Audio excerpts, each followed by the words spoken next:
Is that good enough? All right. Well, we'll get started. I want to welcome you to our first Science Cafe of 2020. And it's kind of cliche to say this because we're looking forward to the perfect vision to the future. Okay, some people get it. But, all right. Well, we want to welcome you to the start, and I was told it's our 103rd Science Cafe. I believe that was right. Yeah. And we decided that even though it's not quite spring-like, it's not too soon to begin planning what you want to do in your yard, and particularly water is still always and always will be an issue here. So decided to put our focus that way for this month. And with that, we are fortunate enough for Holly Dickman, who's coming to us. You can see Water Conservation Specialist City of Hayes. So you can find out, as I think I liked her description, how to not get ticketed, do things, and how to do things right to make your yard there and preserve that precious resource that we have in water. And so with that, let's welcome her with a round of applause. Well, thank you very much. Hopefully, can you all hear me? I have the mic, so hopefully you can. Otherwise, I know you wouldn't be able to hear me without it. Like you said, I'm Holly Dickman, Water Conservation Specialist for the City of Hayes. For those of you that aren't familiar with me, I did work for 10.5 years as a horticulture extension agent for K-State Research and Extension here in Hayes. And so making the transition to Water Conservation Specialist in some areas has been very easy because I talked about water conservation all the time when it came to landscaping.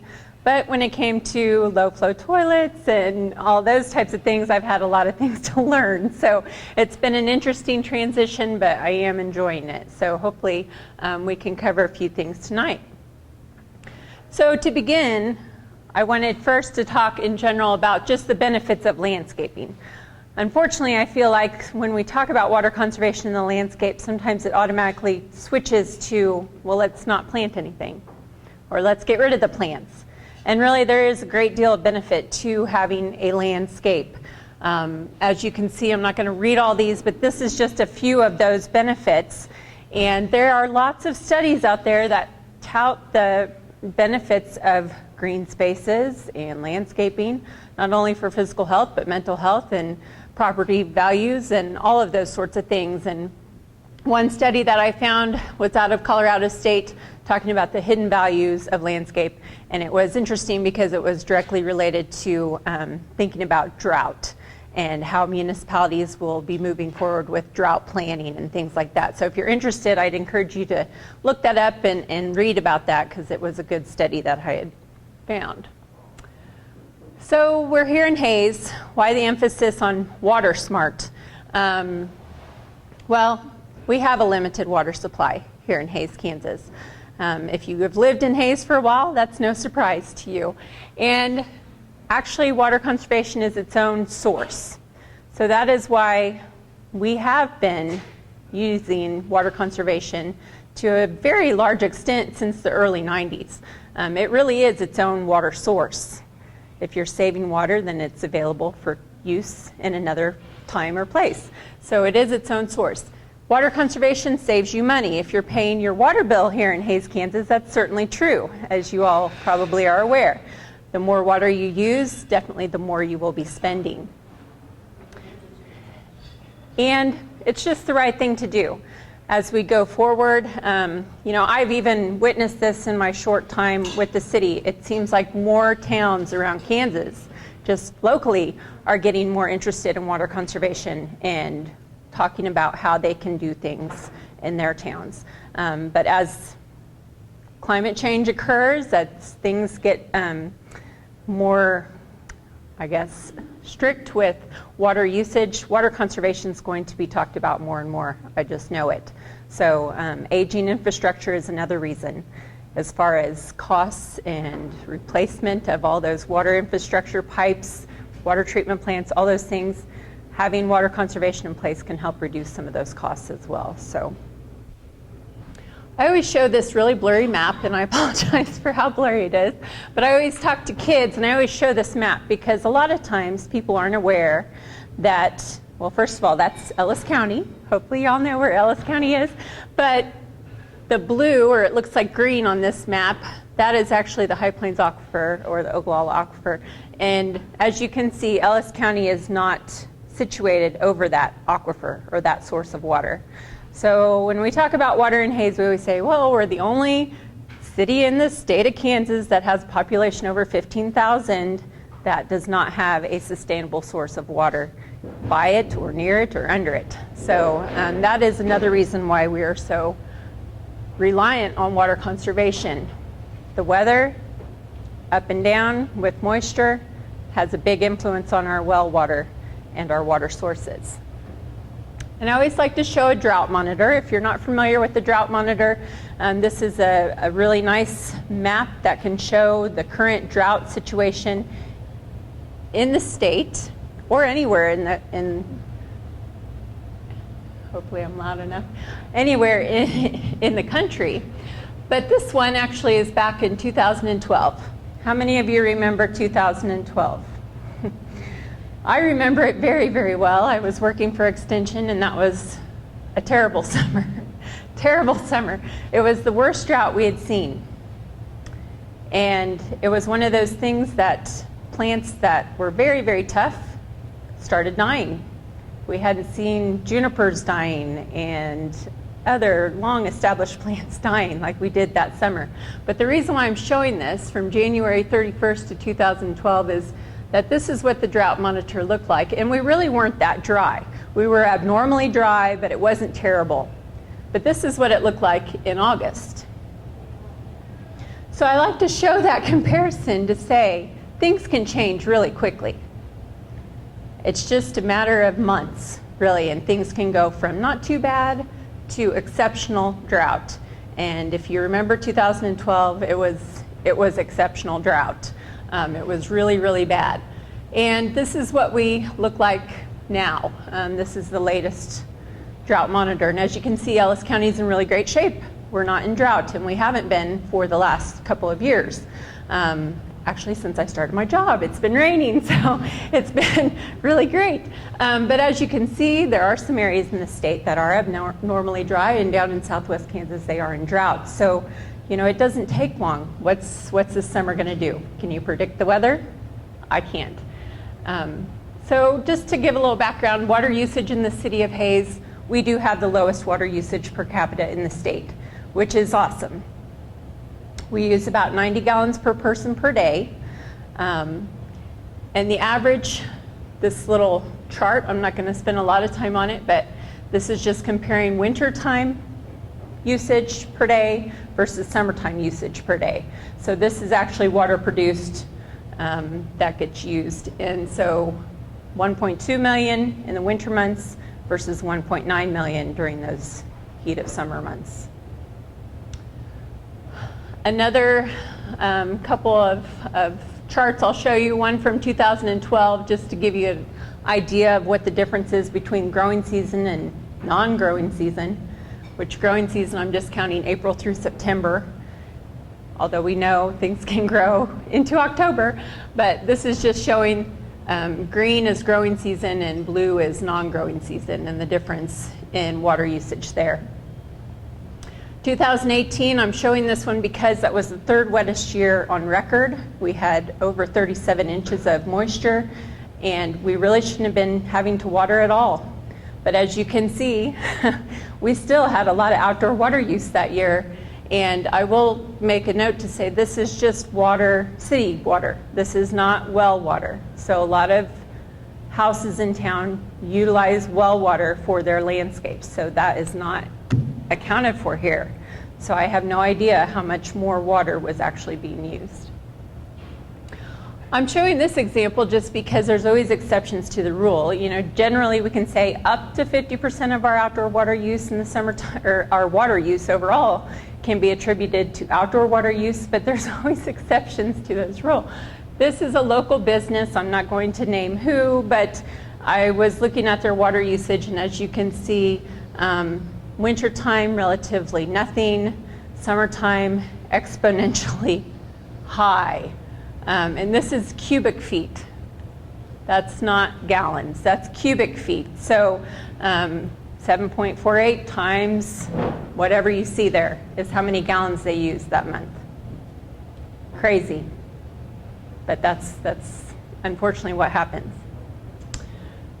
According to the EPA WaterSense, and I firmly believe this is true, up to 50% of that outdoor water use is wasted. We water way too much a lot of times, more than what our plants actually need. So there's a lot of room for conservation there, and that's one of my goals, is to keep talking about that. So getting back to WaterSmart Landscaping, what exactly is that? Well, essentially it's landscaping with water conservation in mind. Really it's xeriscaping, but I don't use that word anymore because people don't know what that means. And it gets misinterpreted a lot. So I've started using WaterSmart Landscaping. Also in terms of, that's kind of my thing, WaterSmart Haze, WaterSmart Landscaping, trying to make it something that people will hopefully associate with correctly. Essentially, it's just being smart with your outdoor water use. It rained, please don't water. You know, this was a Facebook post that I had put up right after I started, and I got a few comments like, really, you have to tell people that? Yes, really I do. So just please don't water if it's been raining. And before we can talk about what WaterSmart Landscaping is, we should talk about what it is not. WaterSmart Landscaping is not dry only. You can water. It's not just rocks and gravel, although we see quite a bit of that in Haze. It's not lawn-less. You can have turf grass. It's not just native plants, although native plants are wonderful and great. You can have other plants besides just native. And it's not a monoculture of cactus and yucca and things like that. So it's not a specific look, which is oftentimes thought. It's not a particular group of plants, and it's not xeriscaping. So what is xeriscaping? Well, I'm sure we've seen it before. None of these pictures are from Haze, by the way, but this is xeriscaping. Here's another example of xeriscaping. This one kind of cracks me up because there's a pond. And there's also, this is artificial turf. It's too green. It's got to be artificial turf. So no live plants. Oh, there's a weed. There's a weed right there. Okay. So again, what is WaterSmart Landscaping? It's water conservation through creative landscaping. And the pictures may not show up as colorful as they do on my computer, but you know, a xeriscape or a WaterSmart Landscape can look like this. So that's what I'm trying to get across, is that things can look like this and be water conservative. There's options.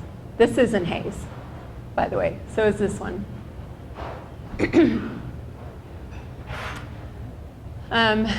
WaterSmart Landscaping is actually a combination of seven gardening principles, or 7 steps, and you could really have a series of classes to talk about all these steps.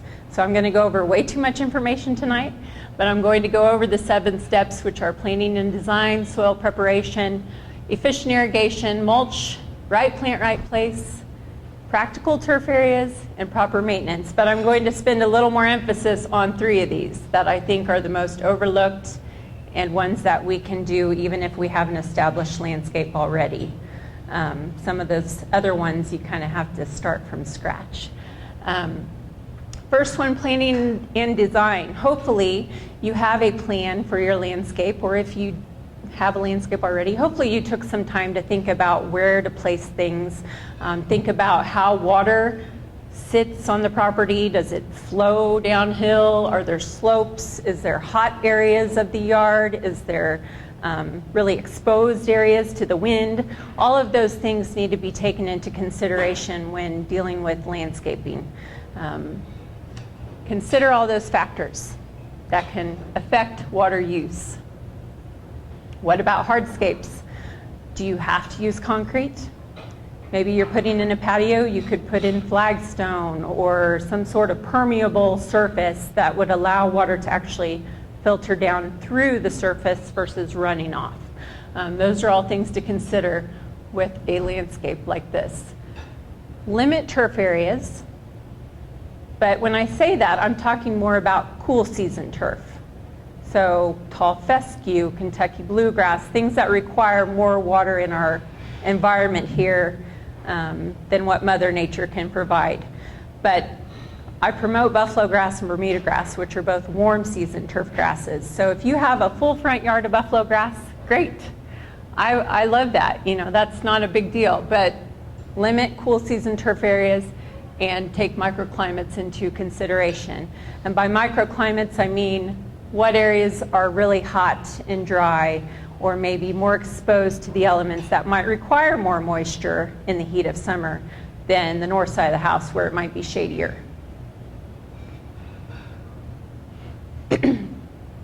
Group plants with similar water requirements. If you have trees and turf grass and shrubs and flowers, maybe group things in a way that you can water more efficiently. Trees and turf grass have different water requirements, and we'll talk a little bit more about that as we go forward. But you know, maybe just group those trees in an island almost of mulch. Makes it easier for maintenance, makes it easier to water. Something we see sometimes are annual flowers planted at the base of a tree, which may look pretty, but they do have two different types of water requirements, and so it makes it difficult to water those plants efficiently and correctly. You're either watering the tree too much or you're watering those flowers too little. So it's important to think about and learn what the water requirements are of those plants. Step number 2, soil preparation. This is one that often gets overlooked and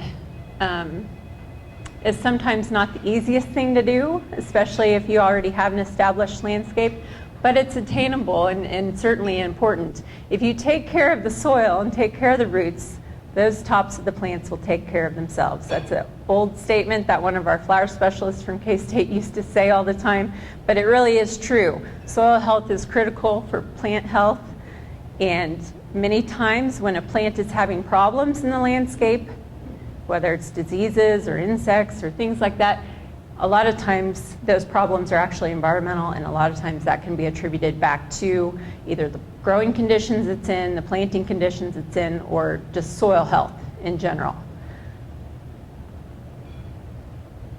It is recommended that you have your soil tested about every 3 years.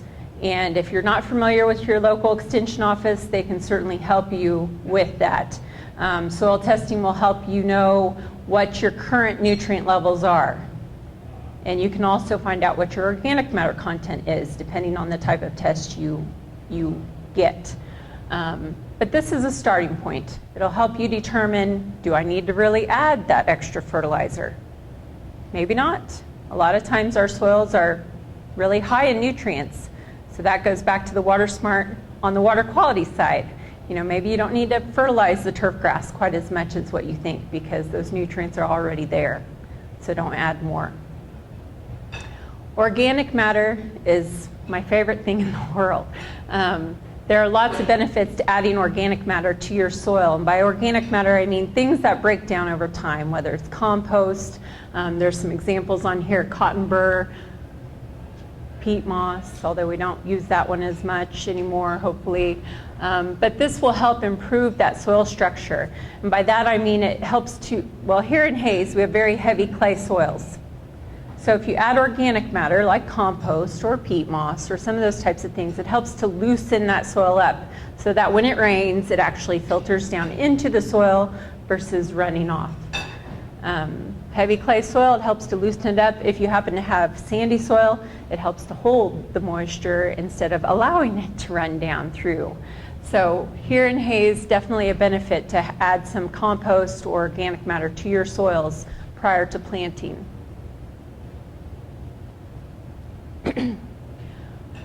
For planting beds, gardens, general recommendation is 1 to 3 inches of compost worked into the soil. You can dig it by hand, which is ideal, but a lot of people use rototillers and that's fine. But anyway, you can get that compost or that organic matter down into the soil profile is beneficial. Just another picture there incorporating some leaves into this soil. And I will say that incorporating soil or organic matter, into soil is not a one-time fix. You can't just do it once and be done. A lot of times it does take years if you have extremely heavy clay soil to help get that loosened up, and over time you will have more ideal planting soil. If you have existing flower beds, existing shrubs, maybe layer some compost on the top and scratch it in a little bit. But really the easiest thing to do is use organic mulch, which we'll talk about in a little bit as well. If you have questions, please stop me, but I know we'll have time at the end. Step number 3, efficient irrigation. I was talking with a few people beforehand about this a little bit, and I mentioned already that a lot of times we overwater things. And I think that's natural, especially if you're a gardener. You want to make sure those plants have what they need, and sometimes you think if it's really hot out, oh, that plant must need a lot of water. But really you need to check the soil before you start watering, because you may not need to water. But we do need to remember that all plants do require water to get established. I don't know of any plants that can just be water-free. We have to make sure and get those plants established correctly with deep roots, and so that does take water. If we water deeply, then those roots will go deep. If we water shallow, like this picture is showing here, and not very often, then those roots will stay where that moist layer of soil is. And I see this a lot of times with turf grass especially. But this principle applies to flowers, trees, shrubs, anything that you can grow in the landscape. Make sure you're watering those things deeply and not very often.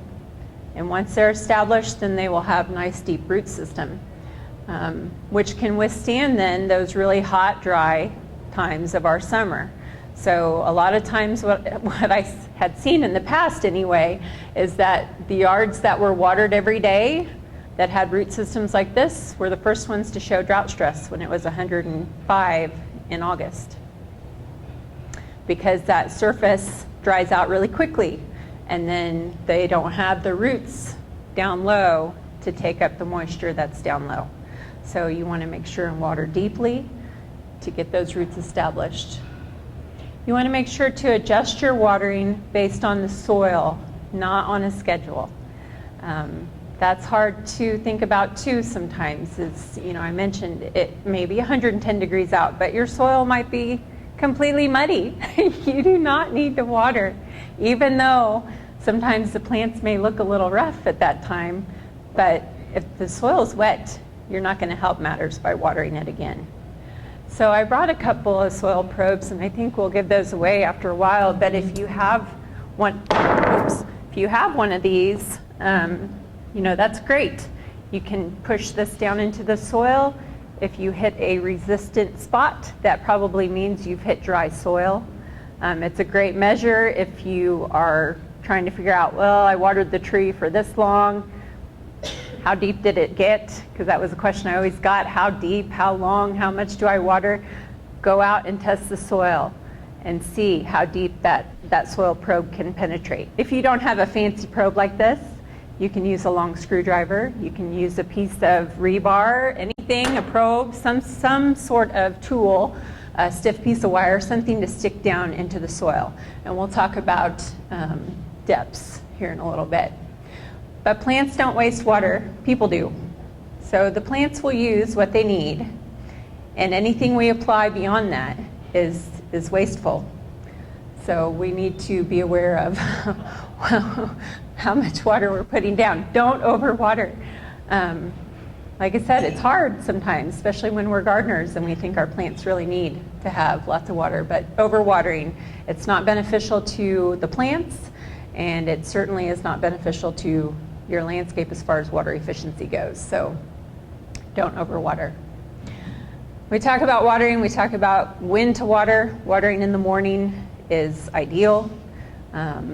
There's different reasons for that, and some of these may or may not apply in Hays, Kansas as far as water pressure goes. I'm not sure that one applies, but a lot of times it is less windy early in the morning, so you don't have to worry about the wind blowing the water around. And in the morning you have time for those leaves to dry off so they're not sitting wet all night long. And when we talk about that, we're talking more about turf grass, flowers, things like that that might be prone to disease. Now, we have been fortunate in western Kansas to not have a lot of disease problems, but it's been wet enough the last few years that I know there has been lots of humidity and lots of issues with some of those types of things. So, Dean, did you have a question? Many of our rains, they forecast to be less than a quarter inch.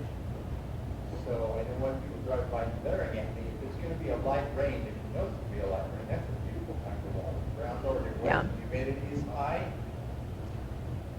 Yeah. If you can predict that it's going to be a small rain. Yeah. But yes, sometimes we get a real light sprinkling and then go out and water. Yeah, certainly there's times to take advantage of that. And in Hayes, if you live in Hayes, you know you're limited on when you can water. There's no watering allowed from noon to 7 p.m. From June 1st to September 30th. So, and for reasons we mentioned, or I mentioned, it's hotter in the afternoon, water evaporates more quickly.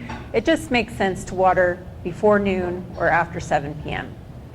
In extreme drought, we may get to more extreme restrictions. I remember in 2012, we were no watering before 10 a.m., I believe, and before 9, was it? I can't remember. It was a longer length of restriction. I always tell people to use a rain gauge for efficient watering because we all know that sometimes it'll rain on the northwest part of town and the southwest part of town won't get a drop. But the weatherman's saying, hey, it's got an inch of rain. So it's always good to have a rain gauge so you can determine exactly how much rainfall fell on your property. Sometimes you may get an inch of rain, and so you may not need to water. But other times, like Dean mentioned, you might only get a quarter inch of rain, and you know that that turf grass needs some additional water. So you need to go ahead and apply a little bit more. But you don't know for sure unless you have a rain gauge. And again, deeply and infrequently, unless you have brand new plants. Sometimes that's the exception to the rule. If it's new grass seed, that's not the way to do it. You want to make sure and keep that soil moist to get those plants growing. Another thing to talk about is when we do water, and this includes automatic irrigation systems as well as just handheld sprinklers on our hose or with soaker hoses or anything like that. If you have very heavy clay soils, sometimes you cannot get enough water down quickly. You have to let it soak and then come back and water it again. This is oftentimes how water starts running off yards and into the sidewalk or into the gutters because it's just too much water all at once. If there are ways to program the irrigation system to just apply a little bit, let it soak in, shut it off, and then come back, even if it's 20 minutes, 30 minutes later, and turn it back on, run it just a little bit. Eventually, you'll get that moisture down to where you need it. But heavy clay soils, this is certainly something to think about. You want to cycle and soak. Let's talk a little bit about turf grass.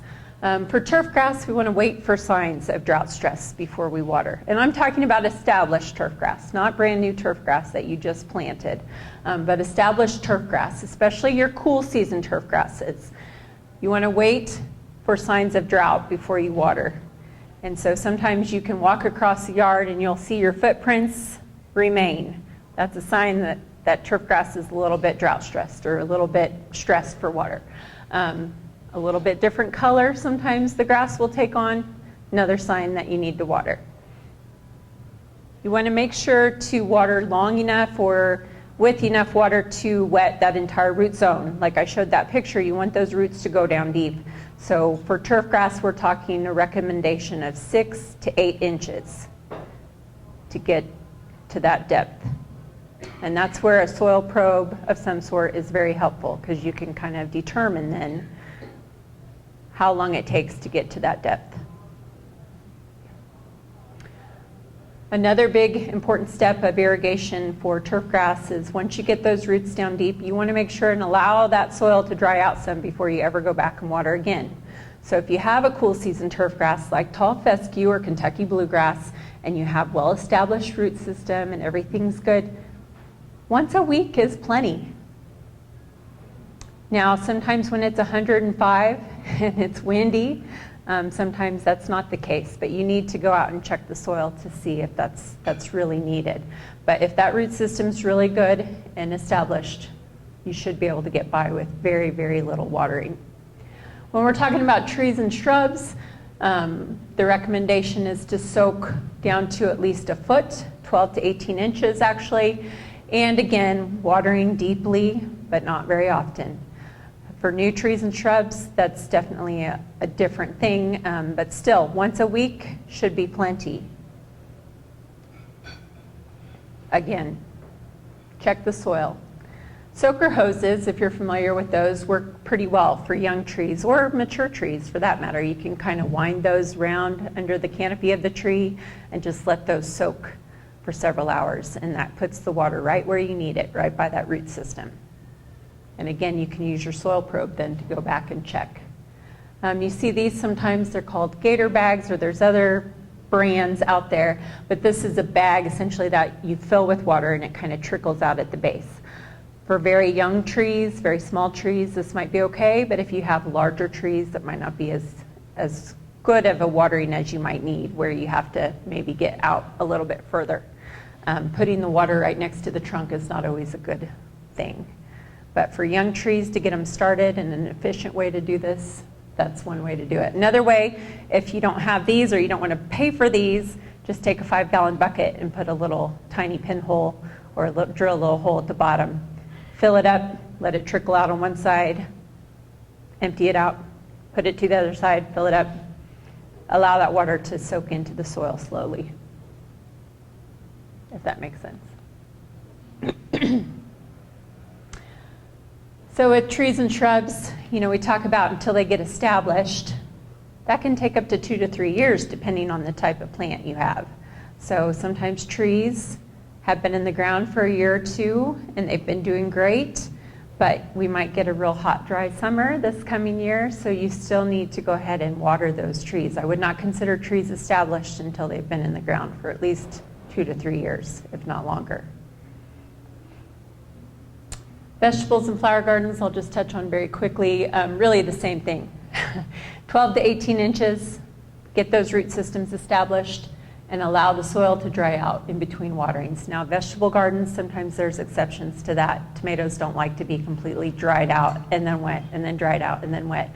But for the most part, you can get a very established root system under those plants as well, and should be able to get by then with watering once a week. Just a few examples: sprinklers, drip systems, soaker hoses, automatic watering systems. We have lots of those in town, and ideally the automated part of it's great, but if you could shut that off, that's even better. If you can just turn it on when you need it instead of setting it on a schedule and then forgetting about it, that is the most efficient way to water. Because like I already mentioned, you don't need to water every other night or every 2 days even. If you can just turn it on and turn it off as needed, that's ideal. If you have an automatic watering system, hopefully you have some sort of rain shut-off device, or maybe you could consider installing one of those. That's simply a device that will shut the system off if it's raining. Sometimes we drive around town and you see that, right? Sprinkler systems that are running when it's raining, and that always gets lots of people up in arms. Oh gosh, look at that, they're wasting water, me included. But if they had one of these devices, then it would shut the system down. I would not recommend installing this underneath the eave of a house. I've seen that before. Or in an area that's blocked by a tree. Make sure it's in an area that's more exposed to the elements. If you have an automatic irrigation system, another thing to consider is smart irrigation controllers. There's lots of new technology out there, and it's evolving every day, and so I'm not promoting this brand, but there's so many things out there now that you can have an app on your phone, turn the system on and off as you need it. Really lots of things to look at right now. Some of these systems will relay to the environment as far as the weather, and some have soil moisture probes, things that will actually read the soil moisture in your soil and then tell the system when to turn it on. The one thing that I'm a little bit leery about with some of these systems is that in Hays we do so much deficit watering, meaning we only water when we need to a lot of times. And sometimes these smart irrigation controllers, unless you really have all the settings set the way you need it, it may end up watering your turf grass more than you probably wanted it to. It's always a good idea to know how your systems work. If you don't, at least know how to turn them on and off. And if you have someone come in and take care of them, make sure that they are checking for leaks on a regular basis, winterizing properly so that you don't end up with leaks the following year, things like that. And make sure that the sprinkler system sprinklers are adjusted so that they're watering plants only, turf grass only, hopefully not sidewalks. If you're like me and sometimes you forget to shut your water system off, or your hose, I should say, or drip systems, soaker hoses, things like that, then you can buy these little handy devices called bib timers, and you can put those directly on your spigots.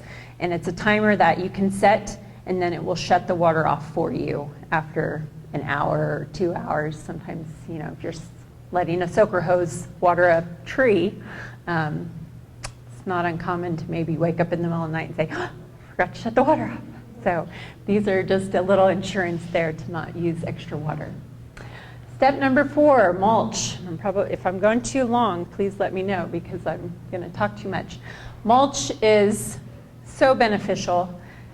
It acts as a blanket essentially on the soil, so it helps to moderate those soil temperatures when it gets to be 105 degrees in the summertime. It helps keep things cooler, helps keep the weed competition down. It helps to keep the moisture in the soil longer. It doesn't allow it to evaporate as quickly. And the biggest benefit, I think, is that organic matter that is added to the soil from organic mulch. And by organic mulch, I mean anything that breaks down over time. Leaves, pine needles, grass clippings, wood chips, cottonseed hulls. And then we have inorganic mulch that also is used. Rock, gravel, rubber, fabric is included in that because a lot of times fabric is laid underneath of the rock mulch, but it can be used as its own mulch. It does not provide those benefits to the soil like organic mulch does. So that's another reason why it is not recommended around plants. It also creates a harsher environment for that root system as well as for your home. You may have increased air conditioning costs if you have a lot of rock mulch around your home. Sometimes that light-colored mulch can reflect back up onto the plants and cause some problems there. I know you've all seen this before, but I brought an example just to pass around. I want you to feel the difference in weight of those two. There's rock mulch and then some wood chips. And the wood chips are starting to break down, so you can see that benefit of adding organic matter to the soil. But if you can feel how heavy the rock is versus the organic mulch, think what that's doing to our heavy clay soil.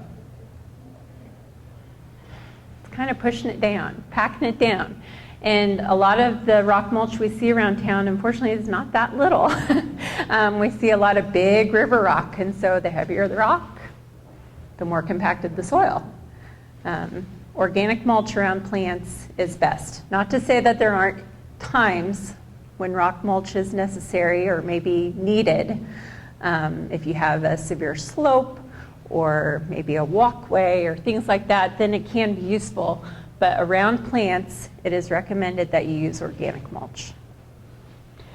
And it is not as low maintenance as everybody wants to tell me.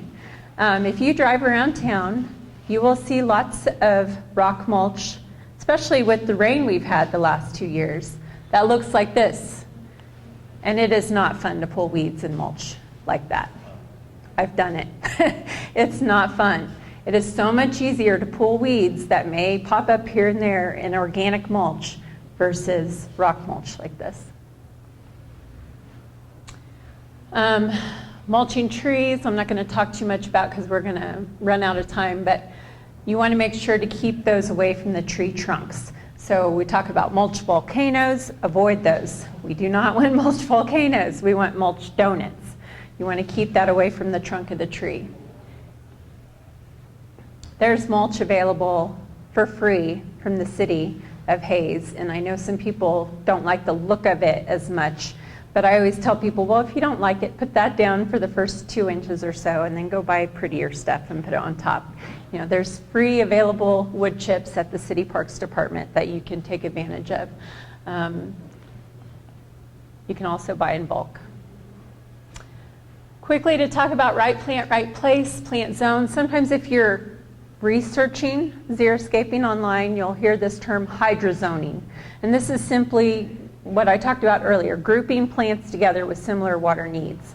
So sometimes when we have a larger landscape, we'll have these areas around the house where it might be higher water use, maybe need water more frequently, and then as you get to the outskirts of the property, it's plants that really don't need any irrigation at all. But that's what that means if you see that word, hydrozoning. And right plant, right place, in a nutshell, means picking plants that are suited for your environment and your location. And I talked about microclimates. Sometimes it's very hot on one side of the house. That's not the place to put a hosta. You know, there's things to think about with that. So it's picking the right plants in the right place. Learn about those moisture requirements of the plants already in your landscape. If you don't know what the plants are, which is very common, that's okay. There are people that can help you with that, including the Extension Office. And there are several Extension Master Gardeners in this crowd, so I'm sure any of them would be willing to help you as well. But you need to be aware of what you have growing in the landscape so that you can water it correctly. Again, watering those plants with the same water needs is helpful for efficient watering. Hopefully, if you're just getting started or maybe you're looking to add landscape plants, you're choosing things that once they get established really won't need any additional water. So for example, buffalo grass. Get it established, it really doesn't need supplemental irrigation. Crab apples, once they get established, they really don't need supplemental irrigation. Unless we have another 2012 where it didn't rain forever, really they should be fine without supplemental irrigation. You get them established and then it's very rare that you would have to go back and water those. If you need help, I'm not going to talk about plants tonight, but if you need help with that or lists of plants that are recommended for this area, please contact the Extension Office and they can help you out with that. Practical turf areas. This is not in Hayes, obviously, but you know, I always say, would you play soccer on that? Would you have a picnic even on there? Probably not. So think about what you're needing to do in your landscape. If you have kids that want to play on turf grass, of course, you might want to have a turf area for them to play. But this is probably not a real practical turf area. And if you try to water something like this, it'll probably just run right off. So just try to think about practical turf areas. Are there different alternatives? Can we put in maybe a retaining wall and some other sort of planting versus just that slope? This is kind of a sloped area here in town, and they put in a mulched bed instead of having turf grass. This, unfortunately, we see not practical, not easy to water, not easy to fertilize, not easy to mow, not easy to do anything on. So, but unfortunately, these things do exist. So if you have narrow strips like this, please consider putting something else besides turf grass in those areas. And these are some pictures from Colorado, not here, but I like to show this because it shows that hell strip, that heat strip right along the sidewalk and the street, and what can be done with it. And this is a housing development in Colorado where they took that and they put in some ornamental grasses and some drought-tolerant plants. And you can just see the progression here, drip irrigation. And then as time went on, things get established, and I think that looks attractive. So here in Hayes, we have this landscape ordinance that you have to have a border or a 5-foot span from where the first sprinkler head can be to the sidewalk. You see a lot of these borders going in, but unfortunately they don't look like this. I wish they did. They could. There's no reason why they could not. So please consider something like that versus rock mulch. And there's just another shot of it. And this is in Hayes. This is on 6th Street, if you're familiar with that. So it's possible. We can do it here. And here's another just before and after of a side yard that I thought was kind of cool. Very narrow strip of turf grass, not the easiest to water and fertilize and all that efficiently. So they changed it into a little path with some plantings and probably using less water than they did before. And finally, proper maintenance. All landscapes require maintenance.